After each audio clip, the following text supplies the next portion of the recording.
Thanks for your support as a channel member, MQZT. It's going to come at the cost of a grid penalty for Nico Hülkenberg, but we really need new, fresh power unit components for the German as we hope to claw back the 14-point deficit to Alpine with 4 races to go.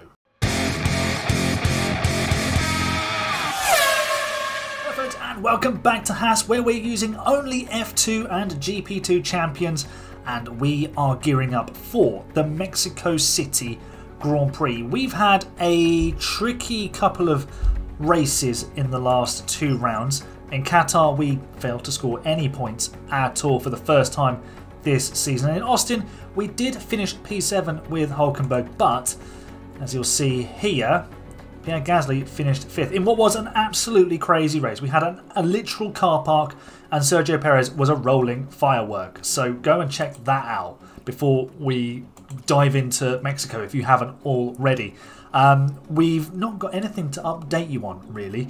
It's just we are researching everything for next season, and that has contributed to our, I say demise, but our lack of performance in terms of scoring points and versus Alpine. I thought we might just have a look at where Alpine are. Well, there you go. They're stronger than us in most departments, so they are the second best for high speed.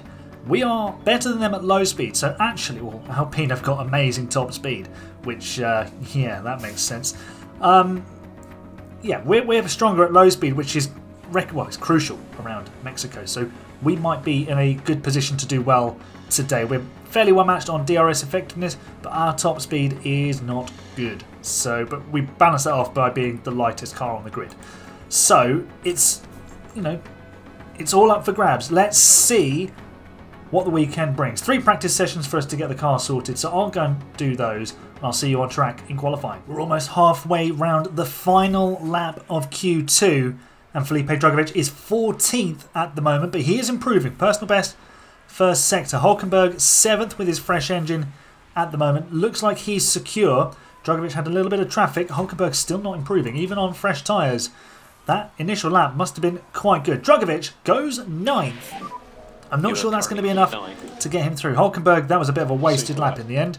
No improvements. So what was his last lap time? He did a 16.1. He's just done a 16.6. So he went half a second slower somehow, which doesn't make sense at all. But I think only Gasly can... Well, no.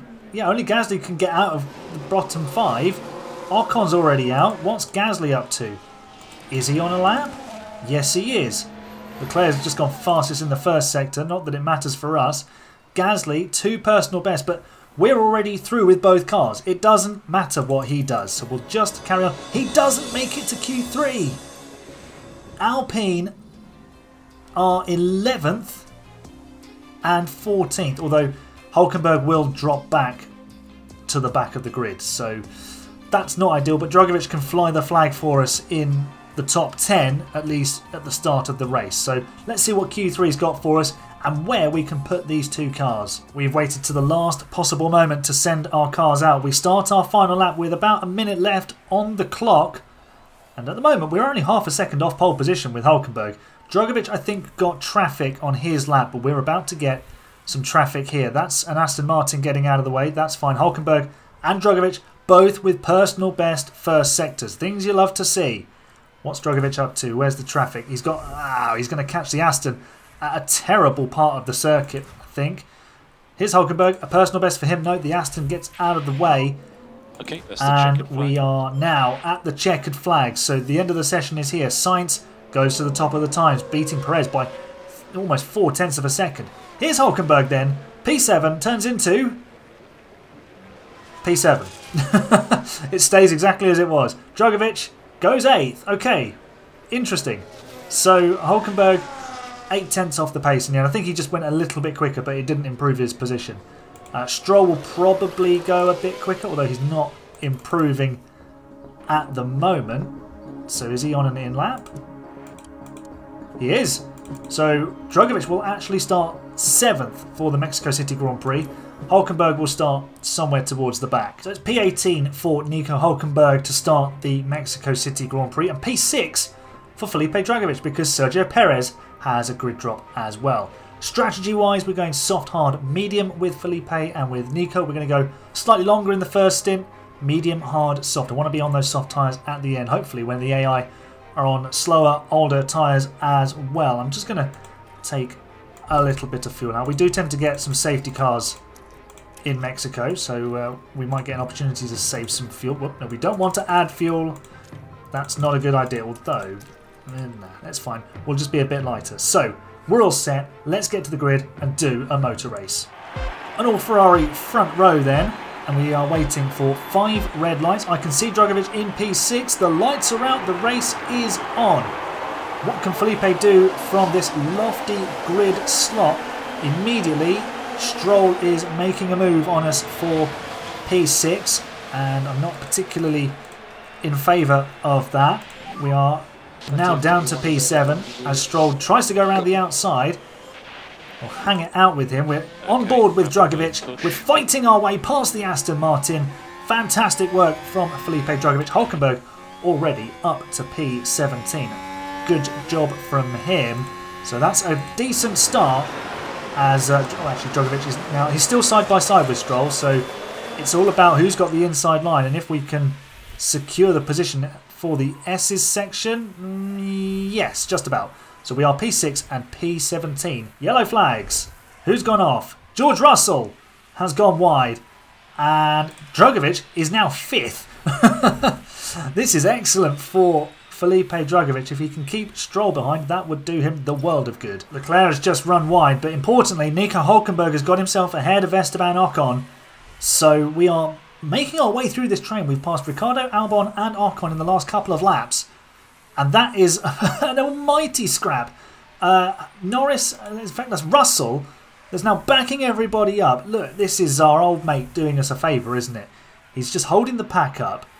And we are reaping the benefits of it because Drugovich is 5.5 seconds clear of the Mercedes driver who's wrecked his tyres with that mistake, and it's allowing Hulkenberg to very much pick drivers off where he can. So everything going very nicely right now for us. This squabbling is allowing Drugovich a bit of a cushion, so he just needs to keep it on the island, and he's set for a fabulous result as we go past Sergio Perez. Live action scenes. Not clicking on a replay. Hulkenberg finding his way past a Red Bull. Things you love to see. Get in. Come on, Hulk. We've got a virtual safety car. Hulkenberg has crashed. Oh dear. I think he's taken out George Russell. And this is going to be really detrimental to our chances of beating Alpine. He locks up and just smashes into Russell. Oh no, this is really not good. Comes at a decent time for Drugovich, allows him to get the hard tyres on, but it takes Hulkenberg out of the race. We'll probably get some sort of penalty for that too. Felipe Drugovich has got himself back up into P6. He's ahead of Lando Norris, and what we need to do now is actually keep Lando in our DRS. So I'm going to conserve fuel, and hopefully we can keep giving the McLaren a helping hand, which will keep him ahead of Gasly.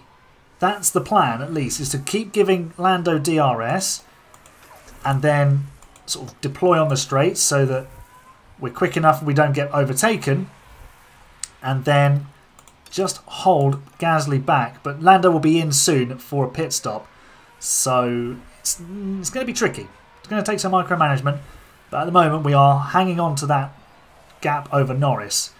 Maybe if we deploy through the mid-sector, we can really break away. Perez has actually got ahead of Gasly. That's useful. Thank you, Sergio Perez. And we're blasting away from Norris. This is really good. Really, really good. Come on, Felipe. You got to do this. This is your moment, son. We need you. We really need you. We are just about clinging on to this position ahead of Gasly. The Frenchman, try as he might, can't find a way through. Don't let him through, Felipe.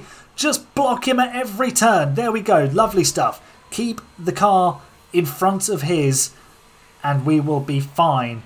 We are now 7.5 seconds behind the Red Bulls, but I don't care. I just want to finish ahead of Gasly because we really need to do that. It's just so frustrating that Hulkenberg has made this critical error. He's been so good for us this season, and he's basically the entire reason why we're in this fight at all. But this error has really undone, well, I say undone, it's really compromised our position at the moment because we're fighting essentially with one arm tied behind our back. We do have track position, and that is crucial. Gasly unable to find a way through right now, and long may that continue. Well, no sooner did I say the words than Gasly found a way through with DRS. There he goes.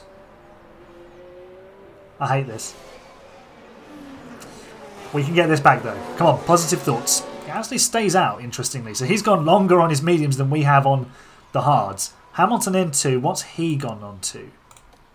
A set of softs. I think we might be in a bit of trouble here. If Gasly goes to softs, that's not ideal. We could have gone soft, medium, soft as well, but we didn't actually have 2 new sets of softs. Hence the mediums for the final stint. So we'll see. We are now 10th and in the points, but Alpine have both of their cars in the points, and they're going to score quite big as well, I think. So let's see how this pans out. Maybe we push with the engine a little bit and see if we can gain track position. Let's do that. Gasly's just exited the pit lane right in front of us. That's far from wanted, but Drugovich on hot tyres seizes the initiative, hopefully, and takes the position, does he? Let's deploy, and we are ahead. But the Alpine is on soft tyres. That is not good at all. However, if we can sprint away here, then we might have a chance of maybe catching him at the end. Well, it was inevitable, wasn't it? Gasly has come past down the inside into the first corner. DRS assistance. That's Ocon, who's on aging soft tyres. And I'm not sure he's going to stop again. So we might still yet pinch that position, but we need to finish ahead of at least one, hopefully both Alpines. We are back in front of Gasly. I realised just after that final piece where I was talking to you that Drugovich was still driving in clean air. As soon as I took that off, his pace picked up and he's now got back in front of Gasly. Now we can chase Ocon, who is putting the blowtorch to Hamilton, who's had a spin. Ocon's tyres are getting old. Drugovich will have better tyres to come through with. We do need to conserve some fuel, but we can do that right at the end. Hopefully we can get into DRS range of the lead Alpine. We have P8 now. Drugovich has got Ocon with DRS down the main... Well, actually, he's bullied his way past out of the final corner through the curve onto the grid where they start, and with DRS has now taken the advantage. And hopefully, now here's what we need to do. We need to attack on the tyres and deploy the battery. See if we can escape as Ocon and Gasly go into battle, because weirdly the AI doesn't issue team orders, which it really should. We are now already 2 seconds clear of Ocon, who's completely blocking his teammate. This is perfect, and we are actually 1.5 seconds behind Hamilton. We could yet grab P7 in this race, which would be a miracle. We've got DRS on Hamilton, and Drugovich. Words make words happen. He's going to force his way up the inside again.